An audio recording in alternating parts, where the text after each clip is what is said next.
Led to a fight and a duel is due, then the red and the white and the blue will come through when Captain America throws his mighty key. That was the last time, baby. We back and we back and we back and we back and we back and we back. Well, here we are, the very end. Game. Normally this is the part of the review where I apologize to all of you for releasing this video so late.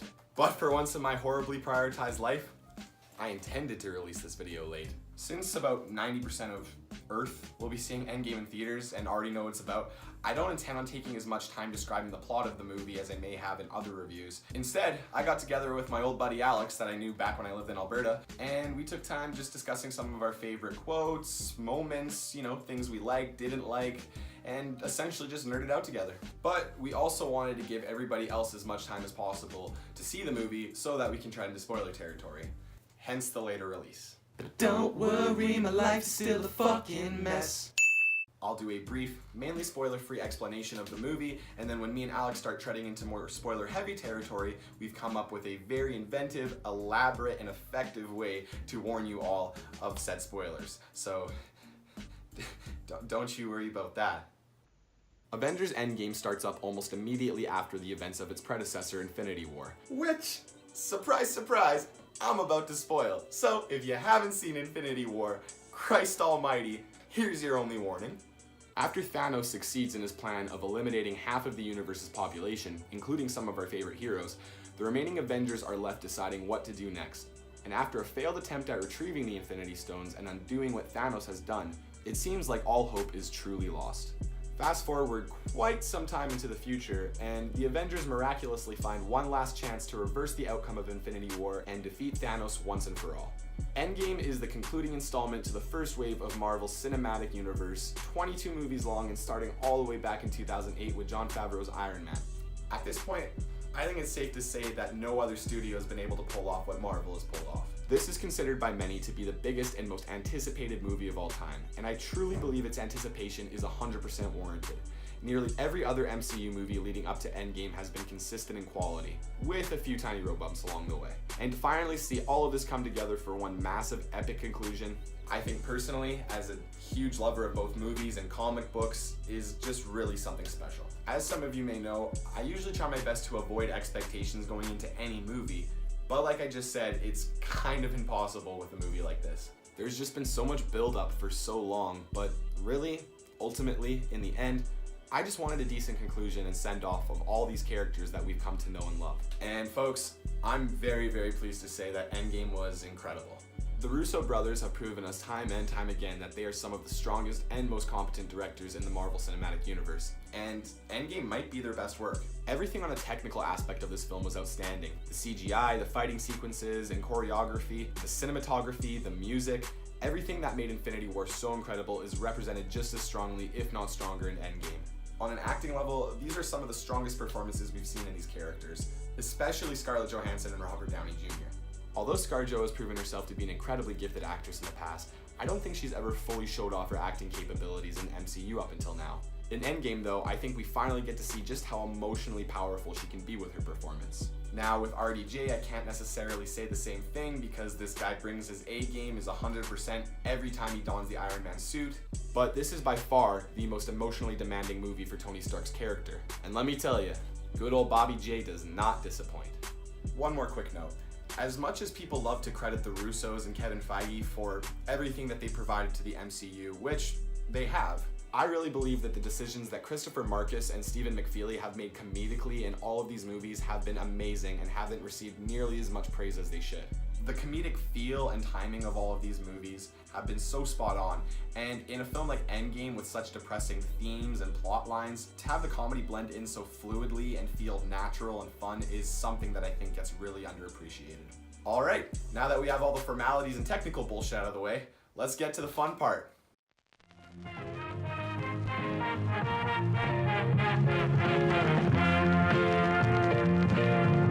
Hey everyone, I'm here with my good friend Alex.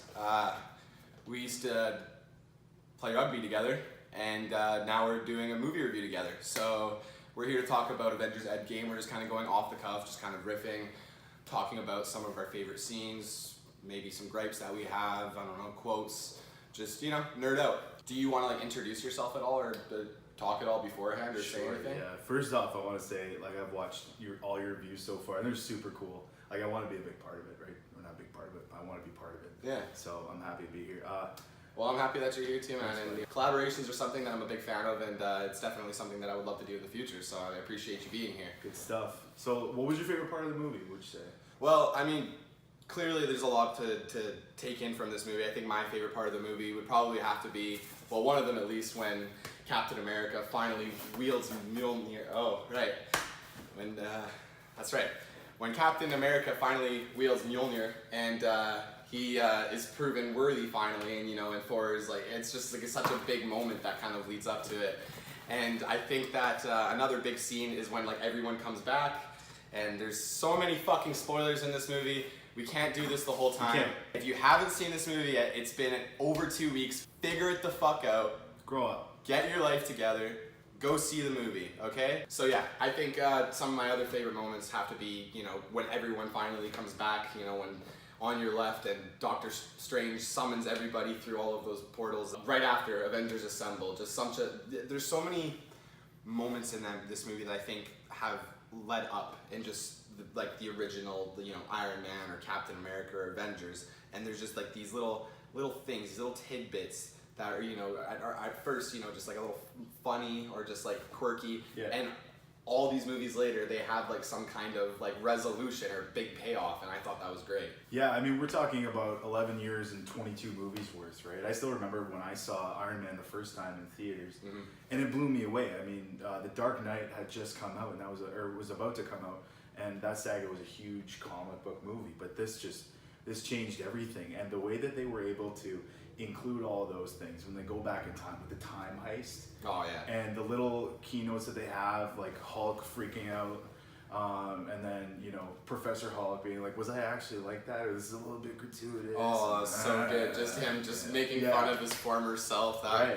I've seen this movie 2 times now. Yeah, you've seen it twice as well. Yeah. And there's just so much to appreciate the second time around as well. These characters that like are just so fully developed, and they're just so much fun to watching all of these guys figure it out. And you know, we also know that these cast members have been together doing this for a long time, and to see them finally, you know, be on this departure film together, you know, you can almost feel it within their performances, right? Yeah, I would say from one Avengers movie to the next, or even the crossovers like Civil War, it was almost manufactured, this buddy-buddy relationship that these characters had.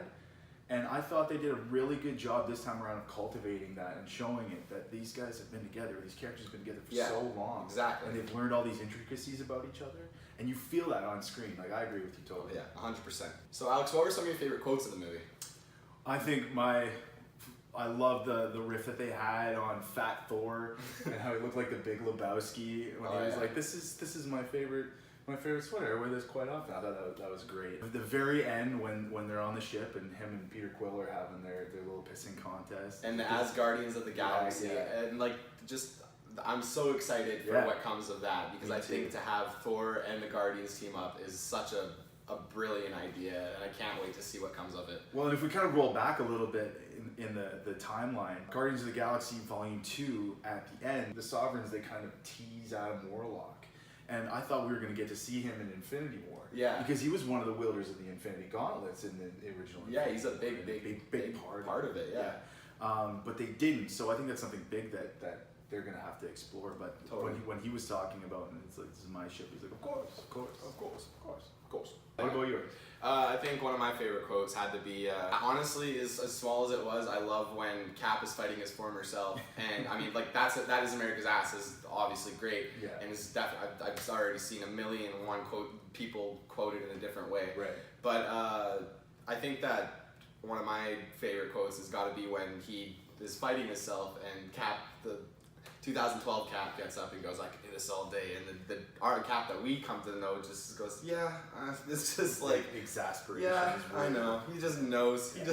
He's heard it. He's said it a million times. Yeah. It's so funny. I mean, as far as like maybe a more serious quote goes, I love you 3000. You know, it holds a lot of weight to it. Right. Absolutely. And I've already seen a million people meme that one to death as well. Yeah. But it's just because these movies are just so quotable. Unfortunately, no movie is perfect, and I think that there are a few gripes of this movie. I don't know. Do you have some gripes with this movie? Well, I thought that they could have turned it into 2 movies. I thought it was really long. It was right? really long. And I think Yeah. they definitely tried as much as they could to make it a good, wholesome product within the time frame that they had, and it was 3 hours and 8 minutes. I thought that they could have made 2 really good 2.25-hour movies. Mm-hmm. I would have loved to see them explore post-Snap Earth a little bit more. I thought going into the movie with the teaser trailer, with the shot over Citi Field in New York, and everything's dark and gloomy, I thought they could have taken a look at that a little bit more. I really like what they did. Would have been really cool. I think they would have. They did a really good job with Memorial, where Ant-Man is going through and looking for all the names of his friends and his relatives. Right. What about yourself? For sure. What did you think about?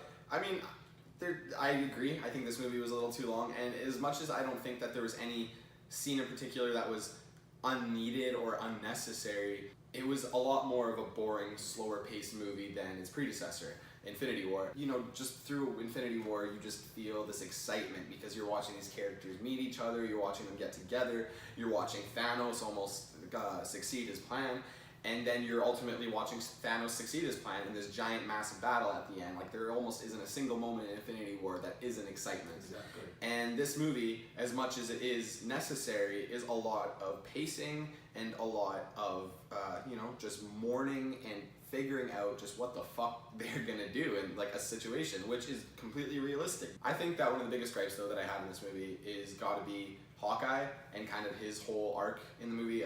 We hear all these stories, and of him, the movie literally starts off with his family dying, and we think that it would be a lot more significant because you hear all these stories from Nat and from Rhodes that he's just killing people mercilessly because he's trying to avenge his family's death in some way, even though it really won't. And it just sounds like the brutality of which he's doing this is just like exceeded anything that even Nat has seen before. And like Nat has seen him, like they used to do some like rogue operation, like Budapest. We hear all these stories of Budapest. Some shit went down in Budapest for sure. Yeah.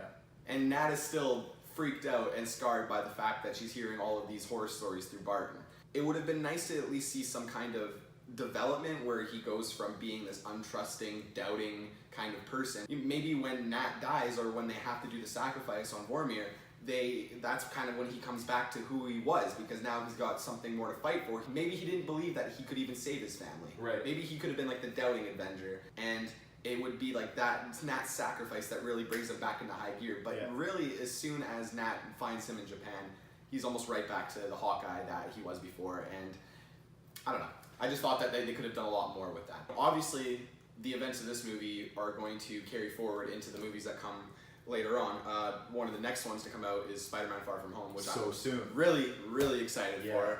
Homecoming was amazing.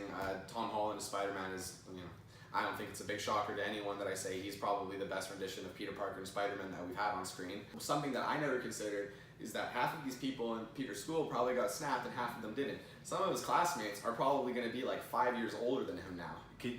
All these 21, 22-year-olds have to go back and redo grade 10? Exactly. It's going to be some Billy Madison shit. Right? Yeah.